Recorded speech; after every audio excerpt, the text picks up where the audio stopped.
ये कहानी हमारे गांव की काली चुड़ैल के बारे में है। गांव के लोगों का मानना है कि वह जंगल के किनारे पर बने बरगद के पेड़ पर रहती है और वहां से गांव के बच्चों को देखती रहती है, और जो बच्चा उसे पसंद आता है वो उस बच्चे को अपना शिकार बनाने के लिए तैयार रहती है। पर वो चुड़ैल इस गांव में नहीं आ सकती क्योंकि हमारे गांव में हनुमान जी का मंदिर है और उससे गांव के बाहर उस बरगद के पेड़ पर बांध रखा है। इसलिए वो चुड़ैल किसी बच्चे को उस पेड़ तक आने का इंतजार करती है और फिर उसे अपने बस में करके मारकर खा जाती है। ऐसा गांव के सभी लोग बोलते हैं। इसलिए इस गांव का कोई भी बच्चा जंगल के किनारे पर खड़े उस बरगद के पेड़ के पास नहीं जाता। ये सब बातें सोनू शहर से आए अपनी मौसी के लड़के पिंटू से कह रहा था। पिंटू शहर का था और उसे इन सब बातों पर विश्वास नहीं था, और वैसे भी ये बच्चे 10 से 12 वर्ष की उम्र के। पिंटू उनसे बोला, हा हा हा, ये सब झूठ है दोस्तों, गांव के लोग आपको झूठ बोलते हैं। तो सोनू उससे बोला, नहीं ये सब सच है और हम रात में तुम्हें उस चुड़ैल की आवाज़ सुना सकते हैं। तो पिंटू बोला, चलो ठीक है, आज शाम हम सभी उस जगह पर मिलेंगे, फिर सब मिलकर उस चुड़ैल की आवाज़ सुनेंगे। ठीक शाम के 6 बजे सभी बच्चे पिंटू और सोनू सहित उस जगह पर इकट्ठे हो गए। तब सोनू उनसे बोला, हमें उस चुड़ैल की आवाज़ यहाँ सुनाई नहीं देगी, हमें उसके लिए उस पुराने खंडर के अंदर जाना होगा जो गांव के सबसे आखिरी में है। सभी बच्चे उस जगह गए। सब वहां जाकर उस चुड़ैल की आवाज़ सुनने लगे, पर उनमें से किसी को भी उसकी आवाज़ सुनाई नहीं दी।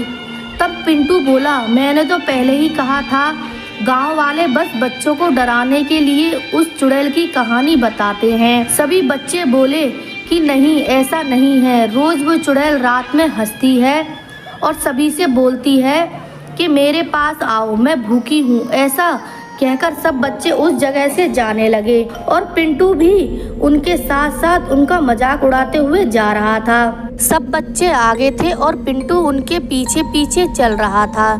थोड़ी ही दूर गया होगा कि तभी उसे किसी के हंसने की आवाज़ आई और किसी ने कहा, हा हा हा, मेरे पास आओ पिंटू, मैं भूखी हूँ। पिंटू यह सुनकर डर गया और कांपने लगा। उसके मुंह से आवाज़ नहीं निकल रही थी, पर किसी तरह उसने अपने भाई सोनू को आवाज़ लगाई तो सोनू और बाकी के सभी बच्चे उसके पास दौड़कर आए।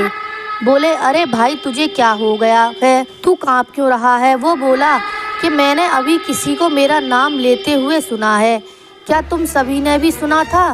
सब बच्चे बोले, नहीं, हमने तो कुछ भी नहीं सुना। सभी बच्चे बोले कि हमने तो तुझे पहले ही कहा था कि वो चुड़ैल की कहानी सच्ची है। सबने उसे उठाया, उससे कहा कि चल अब चलते हैं, कहीं वो चुड़ैल हमें देख ना ले।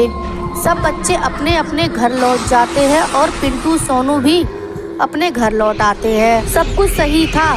दोनों बच्चों ने खाना खाया, दोनों फिर सोने को चले गए। फिर उधर पिंटू की हालत खराब हो गई, उसे नींद नहीं आ रही थी। थोड़ी देर बाद उसे किसी की आवाज़ सुनाई दी। वो जो कोई भी था उसे बाहर बुला रहा था। पिंटू को बहुत डर लग रहा था, पर पता नहीं क्यों वो उस आवाज़ की तरफ खिंचा चला जा रहा था। वो घर से बाहर निकला और उसने देखा कि सामने एक काले कपड़े पहने एक औरत उसकी अपनी पीठ किए खड़ी है। वो औरत मन में कुछ गुनगुना रही थी। आसपास का माहौल भी काफी खौफनाक था। चारों तरफ कोहरा छा रहा था और ऐसा लग रहा था जैसे कि पूरा गांव कोहरे में डूब गया था।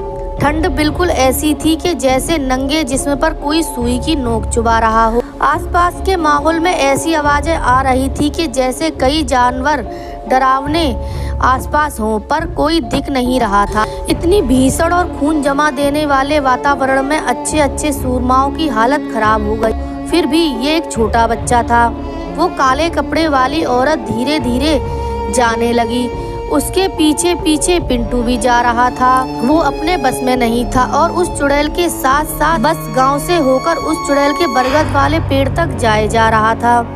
थोड़ी देर बाद वो उस बरगद के पेड़ के पास खड़ा हो गया था।